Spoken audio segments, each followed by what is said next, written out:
Micro skills this morning. This is micro skills part 1. It's quite a big one, so I'm going to do it over two sessions. So most of it comes out of Ivey and Ivey, which will be obviously one of the most important books you'll ever have is this Ivey and Ivey book, micro skills and things like that. So who wants to tell me what micro skills are? Speak now or forever hold your peace. I'm on my face. The strategy we use to get our clients engaged and talking and opening. Engaging the client to be able to open up. Yeah, so it's the tools, some of the tools we use to get them talking. Okay, so micro skills are the tools we get. Okay, so let's start with, interviewing. It is the basic process used to gather data, providing information and advice for clients, and suggest workable alternatives resolving concerns. So interviewing, so when we talk about an interview or a client interview, it's not like the business interview where we go and you'll have an interview for a job. Okay, so our normal chats with our clients is also called an interview. So especially the first time you meet them, it's when you ask them, why are you here, what do you want to talk about? So as you develop your relationship, your counseling relationship with your client, you'll get to the point where you realize that you don't need to ask them anymore, what are we talking about? Because normally at the end of a session you'll say, I want you to go home and do this or do that. So for one of my clients over the weekend we discussed about having a ritual where she's got to say goodbye to some stuff in her life which is dragging her down. So her homework is for the next week to go home and plan a ritual where she's going to get balloons and let balloons go up in the air and physically just see how it is. So next time I see this client, we'll say to her, hey, how far are you with your ritual? Have you done whatever is happening? So it's like the first time basically will be your interview where you say, hey, this is me, this is how I work, this is what I do, why did you come to see me? Right, so that's basically the first one. The next one is counseling is a more intensive personal process. So after you went into the interview, which is normally your first session, then you go into a more intensive process with your client, which is then specifically counseling. Counseling is more about listening to and understanding clients' life challenges, and along with the client developing strategies for change and growth. So counseling is listening, and this is where we really need to realize that as a counselor, our main function is listening, right? So clients don't come and pay an hour, $120 an hour to come and listen to your story. They come and sit and ask you to listen to their story. So counseling is more about listening and also understand what's happening for the client. So that's why we use some micro skills like summarizing and paraphrasing to make sure that we're on the right track with our client. And also don't assume that everyone will know exactly what counseling is. I had this last night when someone comes to me and says, I hear you're a counselor, I need counseling. What is counseling? So it's like, okay, fine, and I had to explain them the process, what we do. I normally make sure that I make a mention of the fact that we don't give you advice. Okay, it's like a journey together. Some of them won't understand the journey thing. Make it clear that journey together doesn't mean that I'm going to go on holiday with you. It's like basically just we're going to meet regularly, talk about your issues, and we're going to go on that helping thing. But you'll know your words. You choose your words wise. You choose your words good, so that you don't confuse your client, right? So especially someone that comes out of a relationship issue and you start talking about, we'll have a relationship about this, which is maybe not a good idea at all, because this person's got relationship issues, so don't mention the word relationship. Okay, so that's the first thing. Okay, psychotherapy. Okay, you also hear that we talk about psychotherapy. It's not a therapist that went psycho. I was asked that once, that like, when do you, okay, a psychotherapist focus more on deep-seated difficulties, which often require more time for resolution. So how do you become a therapist or a psychotherapist? Is after you've done you've completed your studies, you've got your diploma, and you decide a specific field you want to go into, or specific therapy you want to go into, then you become a psychotherapist. So a psychotherapist is someone that focuses on a specific therapy, not so much a specific type of client, like I only focus on children or I only focus on adolescents.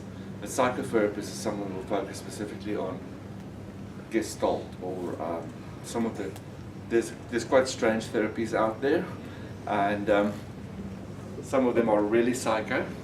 Some of the therapies are totally psycho, but that's how you become a psychotherapist. Okay, so any one of us can become a psychotherapist once we have completed our studies and decide in which area you want to go into. And reflection is where is your place in the helping field. Reflection is important for you as a client, as a counselor. It's important that you reflect on your work, especially after a client. That's why I always say that it's important not to have clients booked one after the other. Make sure that the maximum amount of clients we can actually handle per day is about 5. That's 5 hours of your time, but make sure that between them you have at least half an hour to an hour just to switch off and reflect. Okay, also, if you have too many clients following each other, you get to the point where you actually start confusing your clients' stories, which is sometimes not good to confuse client stories, especially if, like in my situation where I counsel, is I've got a dual relationship with my clients. So if I confuse my clients' stories, I can actually break confidentiality. When I say, oh, you said this, and it's like, oh no, you didn't say that. It's my other client that said that.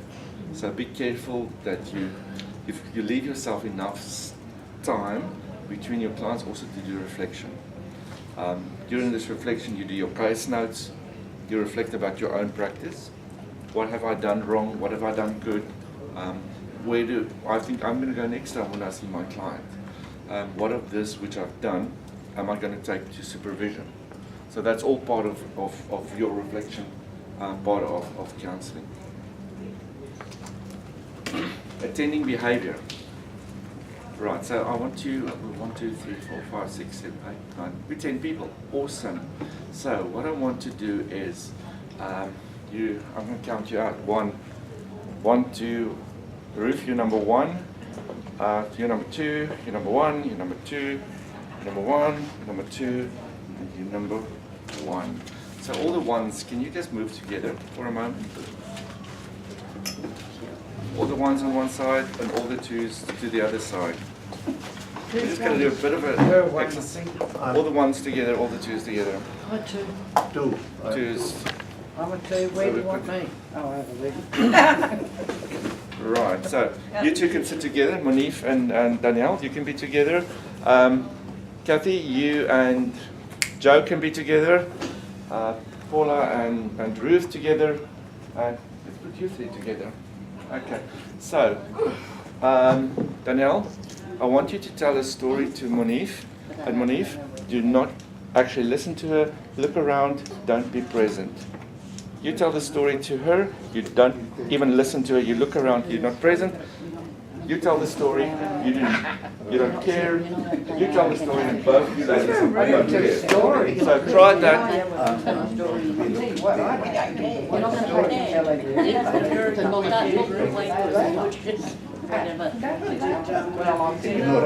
Yeah, that's it. Where did I go? I went walking with the master.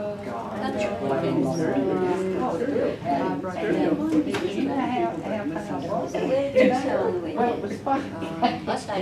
It's very off-putting, sorry. Oh, hello. It was funny. So, what did you do? All right, now you can do the same thing, same story, but now you actually concentrate and listen to the other person telling the story. So just Switch it. No, switch it. So now, instead of not attending, attend. So listen, be present. You know what I Okay. Come here.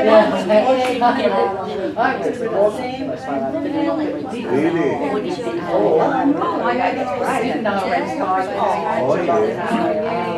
Brilliant. And how did it go? Right, now you can take your seats again. Thank you. Oh, that's really good. That's amazing. The window. Right, can you please just stop your story? You can get a telephone number and you can meet later for coffee. Let's just go back to this here. Don't think you do like to tell us some more. Would you like to sit down, please? Thank you. All right, so how did it feel the first time when you told this story? I wanted to slap Ruth for not listening to me. Okay, so attending behavior is actually I felt like I didn't want to tell the um, story.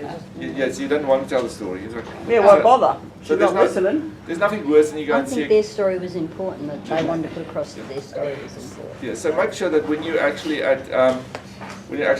that's part of preparing your room.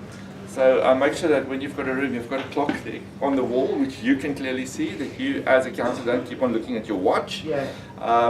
So that you make sure that your client feels listened to, that you're attending to them, don't feel rushed, that sort of thing. So attending behavior is when I listen to you, I listen with my body language. There's nothing worse than I think it happened to all of us before, that you're telling someone a story and you realize that they're actually looking over your shoulder to what's happening at the back of you, that sort of stuff. It happens to all of us. And that's just not good. Okay? In the counseling room, your client comes in, some of them have relationship issues, some of them have issues of rejection, and if you as a counselor do not attend to them, then it's just going to worsen the situation. It's like, I've tried counseling, it's not working, they don't listen, whatever. You just need one bad counselor to mess it up for all of us. Okay, because they won't go around and say, I went to that person. They would say, I went to counselor, it's not working. Or they don't know what they're doing. So make sure that you attend to your client. So attending behavior is very important when it comes to our client.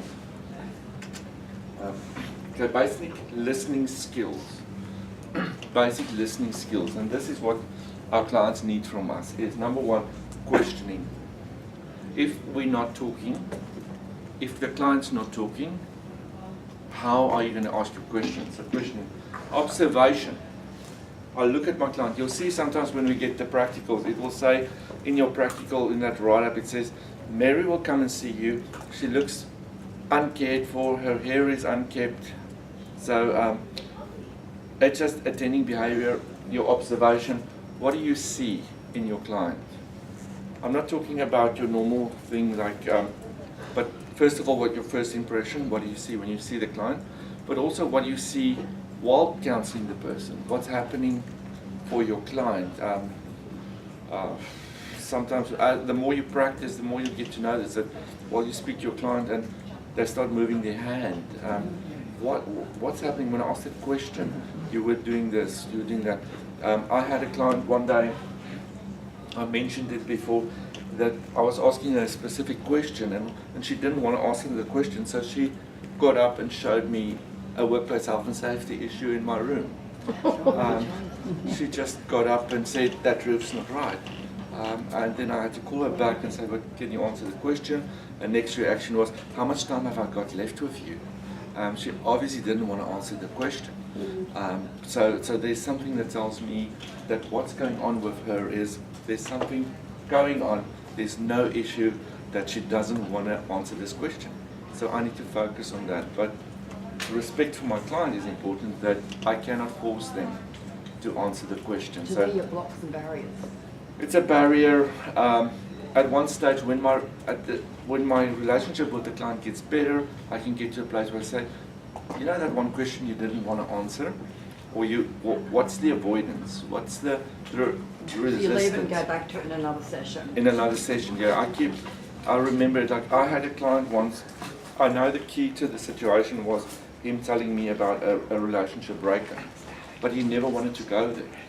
And everything I talked to him the focus was on the relationship breakout. Something that was the key. Everything gets to this, but he doesn't want to talk about it. So every session we start by asking him the question, hey, do you want to talk about the breakup? And then he says no.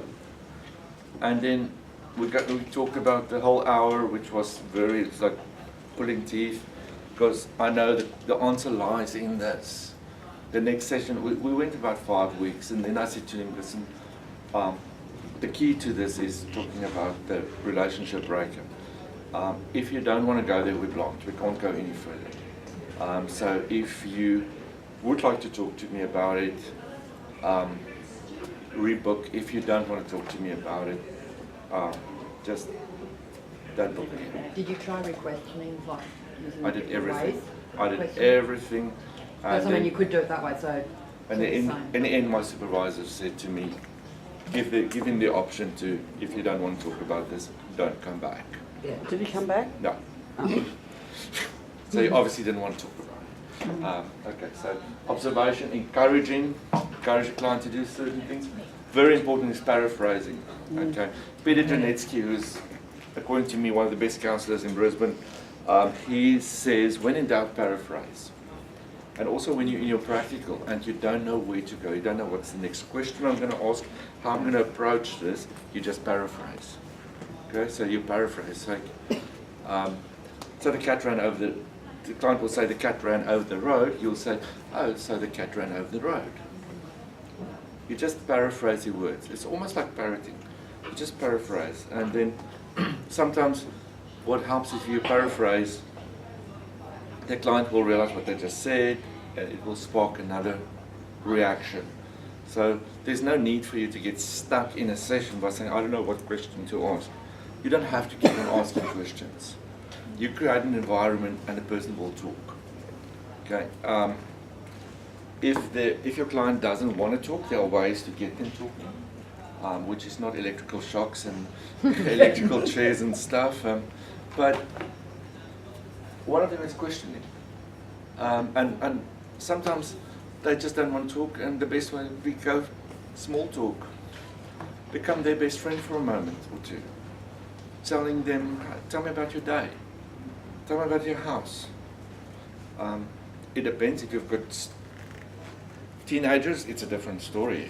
If you ask them, how's your day? Okay. When I was at the school, I asked them, what's your favorite subject? All of them. Who's your favorite teacher? All of them. Obviously not, but okay. So it's just, you just need to get to their level. And with your clients too, you need to get to their level.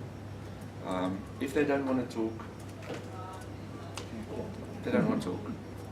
I had a client who came in when I was at school, and he came in and he didn't want to talk, and was sitting there, and I was sitting there. And then he said to me, can I play some music? I said, yes, sure. What sort of music? Country music. So I just sit and listen for a whole hour to country music. And he loved it. I absolutely love country music. So for a whole hour I had to listen to country music. The next day he came back and he talked. He couldn't stop talking. So my way of building a relationship with him was just being able to listen to his country music and saying to him, oh, this is nice music, with a smile, but on the inside I was like, Thinking, oh, sugar. I wish That was this, building the rapport with him. The yeah, trust. it was just building rapport. It's just, And the trust. yeah, it's just the trust thing. It's like, okay, fine, you're actually cool enough that you'll listen to my music. No one else listens to this music, but you listened with me, which is like, so it's different when you work with different people. If you work with adults in the counselling room, I've never had an adult that walked in and said, I don't want to talk, I don't know why I'm here. It's always the kids or someone that's forced. So if you get a situation where someone's legally asked, sent to you and they have to speak to you, that's different.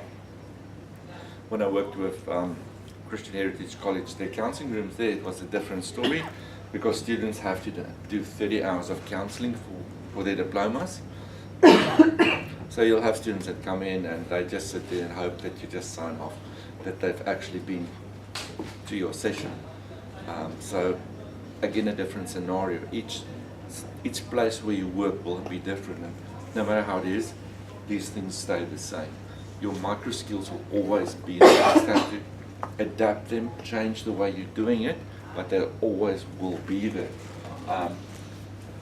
Summarizing normally happens at the end of the session. At the end of the session we summarize. So you said this, okay, we talked about this and this and this and this, and next time we're going to do this and this and this and this. It's always good to summarize your sessions. Also at the end of the session, the reason why we do that is that your client knows that you know what they're talking about, and also that you know that you and your client's on the same page. Okay? So you and your client must be on the same page. I mean, if there's no need in the client thinking you're going to work about their relationship with their mother, when you actually think I'm going to work about their relationship with their father. So just make sure that you're actually on the same page with your client, and that's why we summarize. And that's why also we have reflection of feelings, which is also important in your session. How do you feel about that? Okay. Can you explain to me how you felt when you heard the news?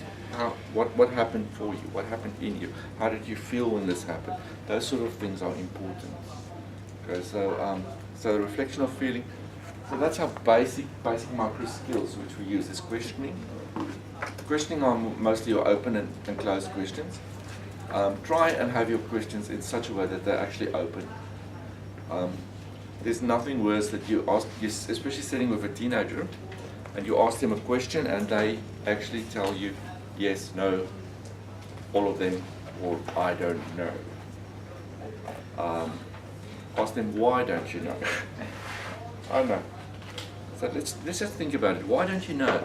So you need to explore, you need to delve, and you get some clients who you don't even have to ask a question, they just blabber on. So, that's the nice ones. So, the ones that you don't really have to work that hard. Okay, so questioning, open and closed questions. Okay, an open question is a question where the person can actually answer that. You got to the traffic light. What color was the traffic light? And what did you do? Okay, I got to the traffic light, it was red, so I stopped. You got there, was there a traffic light? Yes, no, that's a closed question. Okay. How was school? Good. Can you tell me, what did you do at school today? Normally they might react to if nothing. On that one is normally, how would you react to that if your child says nothing? Okay, so tell me one thing that happened today. So you just make sure that your question is so that you don't just have a yes and a no. Okay? There must be something. Sometimes I'll ask a question and I think like, damn, I shouldn't have asked that question. It's too closed. But you realize as you go on, you get used to your type of questions and how you approach your questioning. Okay, open questions, closed questions. You'll find that some of the assessments will ask, most of them ask micro skills and how did you use open and closed questions and paraphrasing and summarizing. Those are really important for all practicals that you do those. Summarizing, micro skills in open and closed questions and paraphrasing. Eye contact, body language, those sort of things are important. Observation.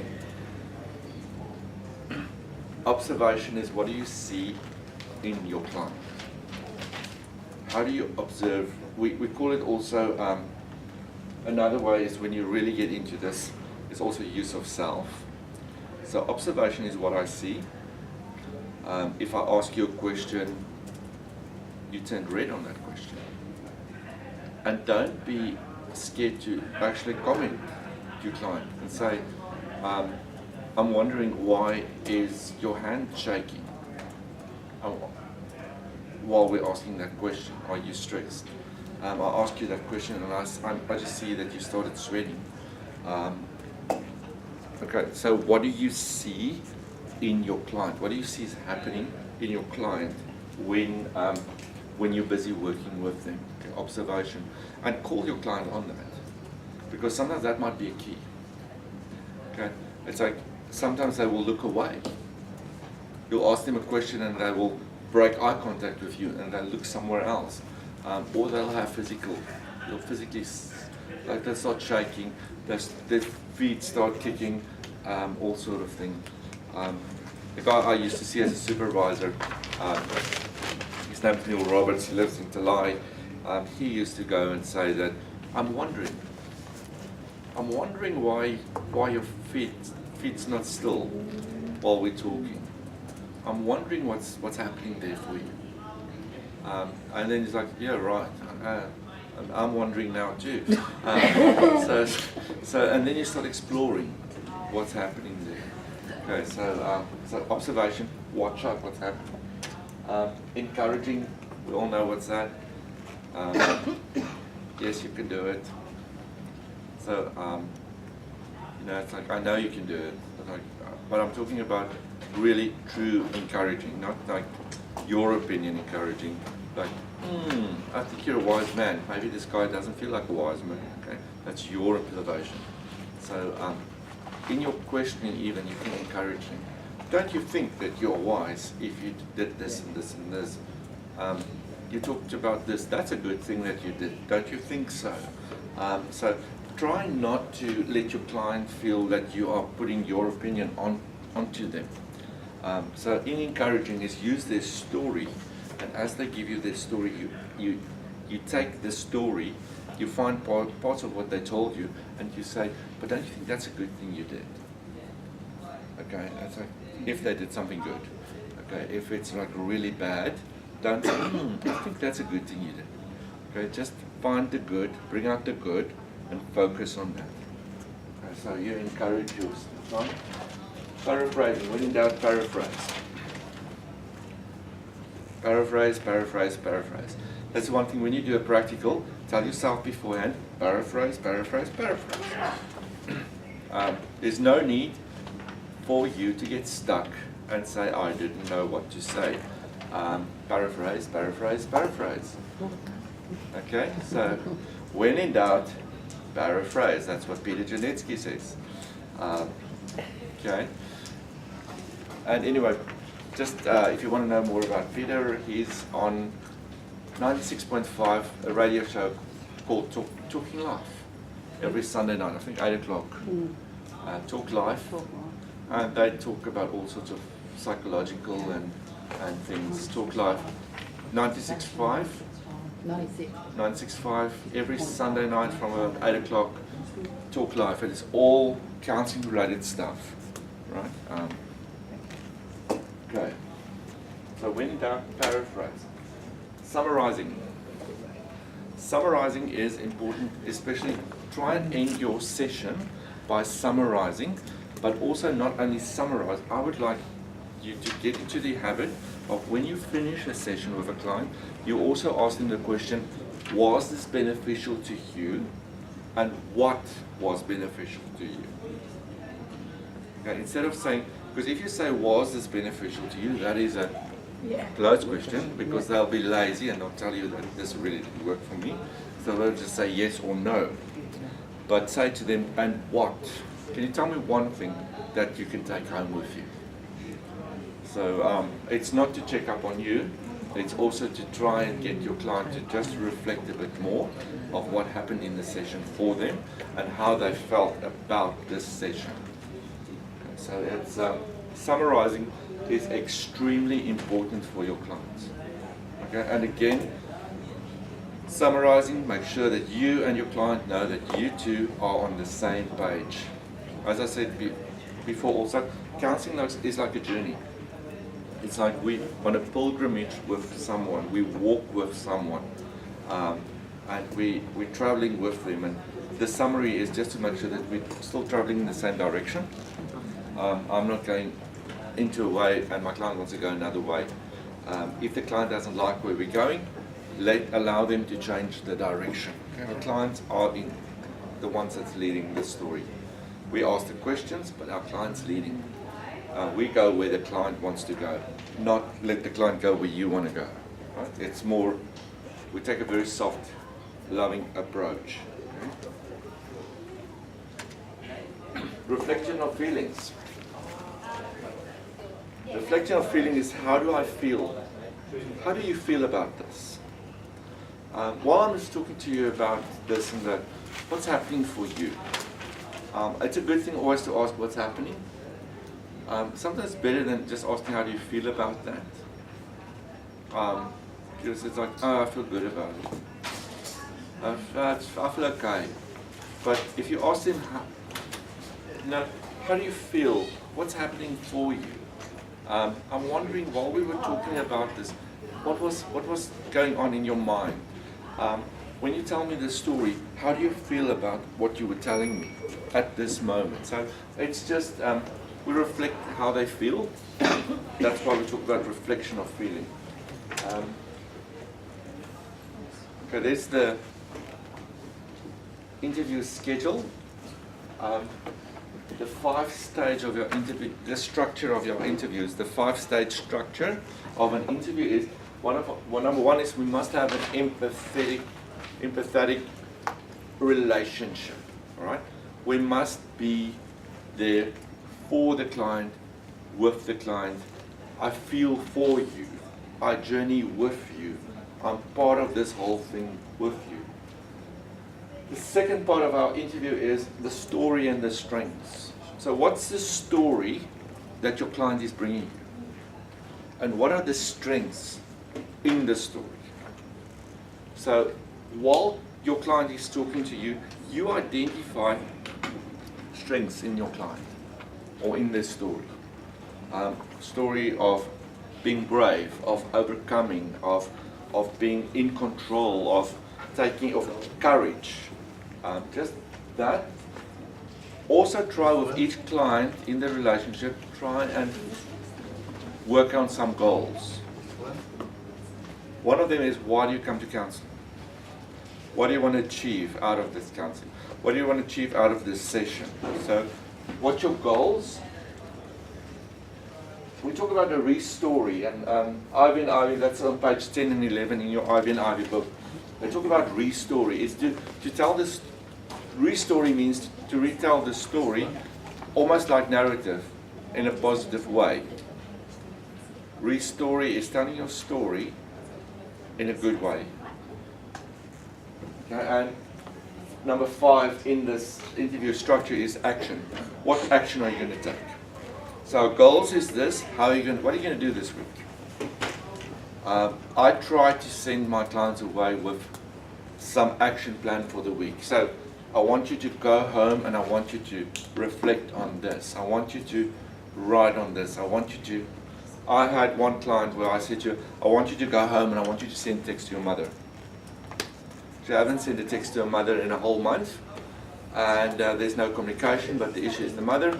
I said, go home and send a text to your mother. She actually did it. Okay, so she did it, and she actually went one step further and she actually phoned her mother. Okay, so it's like try and get some sort of action for your client, what your client can do, an action plan.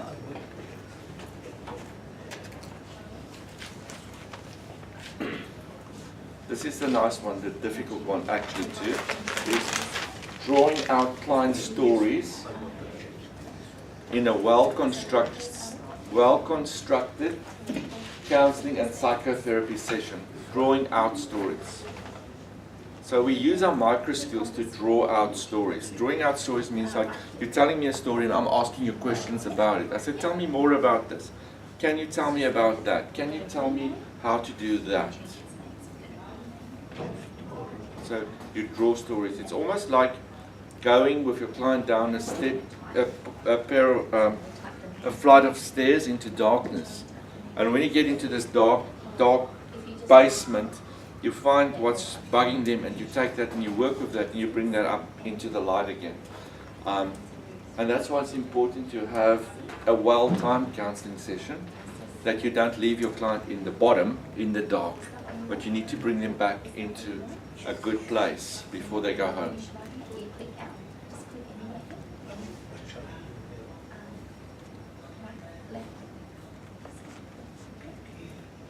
Like everyone's taking notes like crazy. Yeah, I can give you copies of the PowerPoint if you want this. So I can just put the PowerPoint on USB for you if you want this. That would be good. Or you're welcome to just write. You could have said that at the start. Said he waits until So to we are concerned with our clients' stories. Develop and change is what we do, except your clients to have enormous capacity for change. You know, or you realize that your clients got this capacity that they can actually, they can change. Okay, so just accept that. And then search for strengths and resources in a client's troubling stories that will empower your client. So look in the story and find strengths and resources. So what are the strengths of the story? Okay, so you took action by doing this. Resources are, let's say, your children, which empower you, or your friends, or your support network, or what's the strengths and what's your resources. Okay?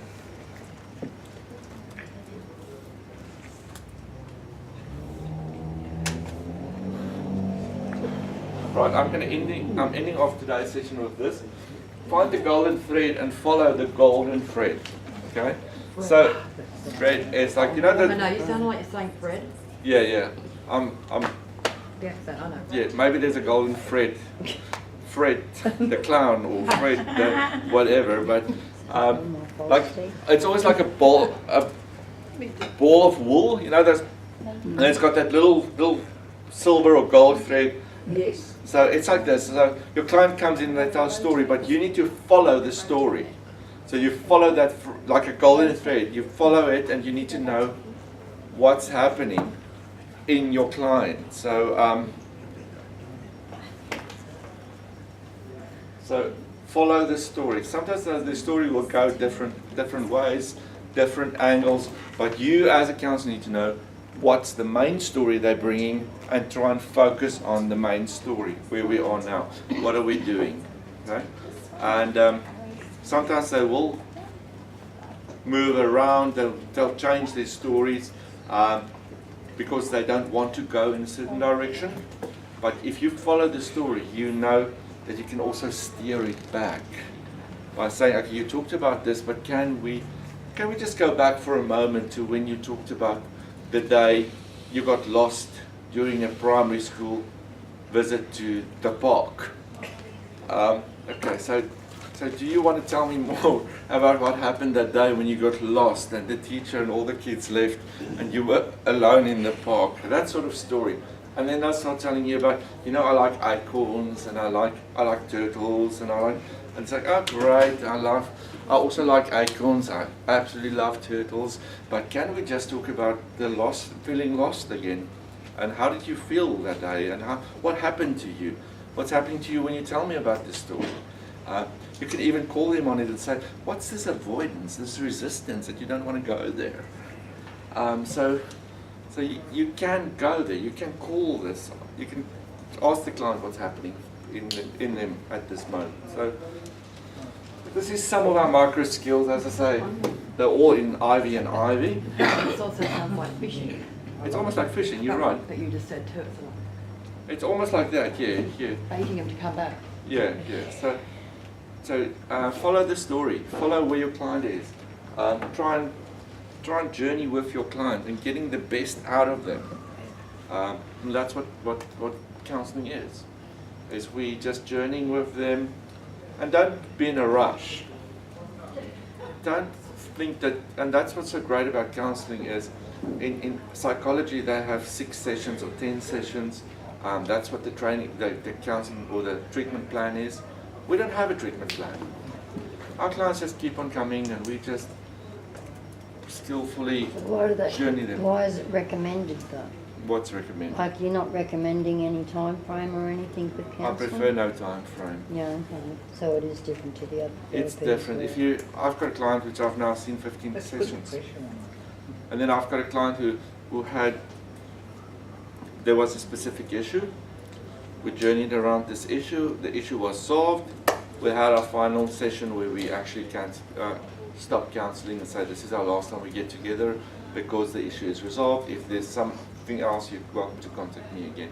That sort of thing happens. But then you've got other clients. Peter Janetsky's got a client he's been seeing for 10 years. I was about to say that because I know a few people that have been seeing on, because it's a life thing in Yeah. their own life, that happens all the time. It's Yeah. something they can do, but go and talk about it. So when it's a serious issue, you can see someone every week, once a week.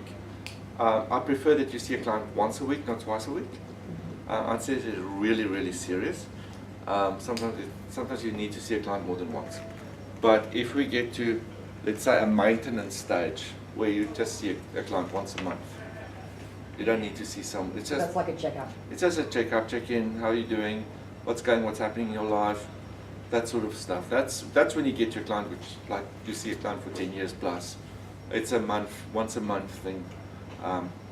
Serious cases, once a week. Okay. Try not to do more than once a week. It's sometimes really, if it's really a serious case, like really, really going through a bad divorce, that sort of stuff, and it's maybe 2 or 3 weeks from the court case and stuff like that, maybe more than once a week, but make sure there's a bit of a gap. I had a client which I saw once a week, which was different. He was a recording artist, and recording artists are weird, to be honest. So this guy wanted to see me once a week, but he wanted to see me twice on that day. What? So what happened was I would see, I made a special exception to the rule for that one. So it's also flexible with your clients. So I saw him normally first in the morning at 8 o'clock, so I saw him to 8 to 9. And then I would probably see him about 3 o'clock the afternoon again. So after my 8 to 9 session with him, he's very creatively inspired. And then he comes back, normally when he comes back at 3 o'clock, he wrote a song. So you his muse. I was sort of his muse, yeah. So once a week, so there's somewhere there's obviously songs inspired by me. You are but maybe it's because he was able to release. So he'll come in and we'll talk about, sometimes we'll just talk about nonsense as I can, just everyday stuff. And then he'll go home and this afternoon come back and say, oh, I wrote a song. Because he was able to release. Yeah, so that's just, but Like a debriefer, you're Yeah. just debriefer after one session. yeah. So that's sort of how we did life together for a while, and I moved away from that counselling practice. So so it's but it's just you'll start to learn your client. You'll start to know how to deal with each one of them, and whatever you do, make sure that your clients don't know where you live, that they don't start showing up at your house. So you can have a chat. Yeah, so I would. And a cup of tea. Once the boundaries crossed. So make just No, sure. it's got a boundary. Okay, so there's some of those things that Joe, what if some people do their practices at their homes. I would strongly recommend not to do that because of the boundary thing, and people sometimes just showing up if they need you. So Especially if they're dependent. yeah, you don't want them to be dependent on you either. So, but that's the end of day 1 of Micro Skills 1. Tomorrow we'll have You crack me up. role play where we're going to focus on micro skills, and then Wednesday we're going to do the second part of micro skills. Thursday I'm going to talk to you about child counselling. I actually met a lady who's a child psychologist, so she's not coming in this week, but she promised me she'll come in and tell more about play therapy, because that's not an area that I really strongly focus on. So she said she'll come in by a specific time and have a workshop on play therapy. I Did watched you know? you documentaries on play therapy. Yeah, they so- do. So she's going to come in, and then Friday we're going to do family sculpting again for people that missed family sculpting, but That was also brilliant. I'm You going missed to do a little workshop on how to make small talk, because a lot of people have no idea how to make small talk. So we're just going to because it's good to start your session with a bit of small No, we talk, don't so need to do we just have a bit of a No, recap but that on would be interesting, because small So- talk we can all do when we know each other. Yeah. What small talk would you use with a client? with someone that you don't know. How Yeah, the so, day is, or okay, so There's while a difference, these but it could be different. That's on Friday. that's on Friday, so that's the week. I'm calling it a week of intensive workshops. So No, every Joe, day I we're have to gonna come in every day. have to do this for this, and all workshops are recorded. and all workshops are on PowerPoint. So Okay, if thank you very much for that. 4 pages later. Danielle, yeah, 4 pages later. what did See, you I find say I about the place understand it more by what writing you it watch? than I do just reading it.